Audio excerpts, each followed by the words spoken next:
कटनी निवासी और सिविल जज की तैयारी कर रही अर्चना तिवारी की अचानक लापता होने की घटना ने पूरे देश को झकझोर कर रख दिया है। इंदौर से कटनी लौटते समय 7 अगस्त को वह नर्मदा एक्सप्रेस की एसी कोच B3 में सफर कर रही थी, लेकिन अब 8 दिन बीत जाने के बावजूद भी अर्चना का कोई ठोस सुराग नहीं लग सका है और आज 9वां दिन है।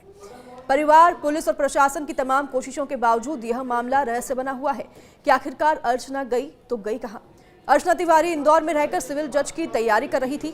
रक्षाबंधन के मौके पर वह अपने भाई को राखी बांधने के लिए 7 अगस्त को नर्मदा एक्सप्रेस ट्रेन से इंदौर से कटनी रवाना हुई थी। उनके पास कोच B3 की बर्थ संख्या 3 की कंफर्म टिकट थी और इंदौर के हॉस्टल से निकलने के बाद वह ट्रेन में सवार हुई और उसके बाद से वह लापता हो गई।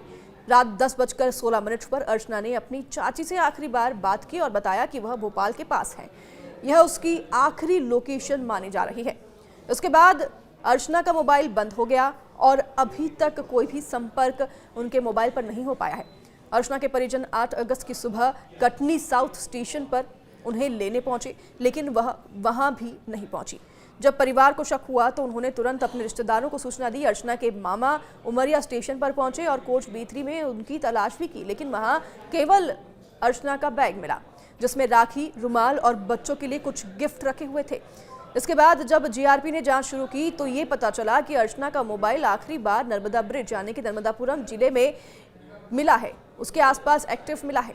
इस आधार पर पुलिस और SDRF की टीम लगातार नर्मदा नदी में भी तलाशी अभियान कर रही है, लेकिन अभी तक कोई भी सफलता नहीं मिल पाई है। तो घटना की गंभीरता को देखते हुए रानी कमलापति स्टेशन स्थित GRP ने देश भर के सभी SHO और SP को ऑल इंडिया सर्चिंग आदेश जारी कर दिया है। मध्य प्रदेश में सर्चिंग चल ही रहा है। रेलवे ट्रैक पर सर्च किया जा रहा है, ट्रेनों में सर्च किया जा रहा है। जिस ट्रेन में अर्चना ने सफर किया उस ट्रेन के सभी पैसेंजर से भी पूछताछ की जा रही है। आसपास के जंगलों में भी सर्चिंग ऑपरेशन जारी है। तो नदी क्योंकि सफर में आती है बीच में, उस नदी में भी सर्चिंग अभियान लगातार जारी है कि अर्चना कहीं भूल भटकी से या उसकी इच्छा से या फिर किसी ने इस कृत्य को अंजाम दिया हो, नदी में तो नहीं गिर गई या फिर रेलवे ट्रैक पर कहीं तो नहीं हो सकती है बरामद। ये सभी आशंकाएं हैं, ये सभी अभी फिलहाल मिस्ट्री बना हुआ है क्योंकि अभी तक कोई भी सुराग अर्चना का नहीं लग पाया है। तो आखिरकार अर्चना बीच ट्रेन के सफर से गई तो गई कहां, ये लगातार एक बड़ा सवाल बना हुआ है। अब पूरे देश में सर्चिंग ऑपरेशन के लिए जो है निर्देश जारी कर दिए गए हैं कि मध्य प्रदेश के बाहर भी अर्चना को ढूंढने जाने की तलाश शुरू कर दी है। इसके अलावा पुलिस ने आसपास के रेलवे स्टेशन, बस स्टैंड और ट्रैवल एजेंसियों को भी सूचना दे दी है। भोपाल, नर्मदापुरम, इटारसी, जबलपुर और कटनी की GRP टीम अर्चना की तलाश में जुटी हुई है। तो पुलिस हर एंगल से जांच कर रही है, चाहे वह दुर्घटना हो, अपहरण या फिर कोई और साजिश हो। अब तक की जांच में कोई भी ठोस क्लू न मिलने से पुलिस की चिंता बढ़ती जा रही है। इतना ही नहीं, जिस हॉस्टल में अर्चना थी वहां पर भी सभी छात्रों से पूछताछ की जा रही है। CCTV फुटेज, यात्रियों से पूछताछ और मोबाइल लोकेशन डेटा जैसे हर तकनीकी माध्यम का भी सहारा अभी तक लिया जा चुका है। तो अर्चना के लापता होने के बाद से परिवार सदमे में है। भाई अभिषेक ने बताया कि पिता की मृत्यु के बाद अर्चना ही परिवार का सहारा थी। रक्षाबंधन पर वह हर साल भाई को राखी बांधने आती थी, लेकिन इस बार उसकी रहस्यमयी गुमशुदगी ने पूरे परिवार को तोड़कर रख दिया है और इस रक्षाबंधन अर्चना अपने भाई के पास नहीं पहुंच पाई। परिवार लगातार प्रशासन के संपर्क में है और अर्चना की सुरक्षित वापसी की उम्मीद कर रहा है। तो उनकी मां और भाई ने मीडिया से अपील की है कि किसी को भी अर्चना के बारे में अगर जानकारी मिले तो तुरंत पुलिस को सूचित करें।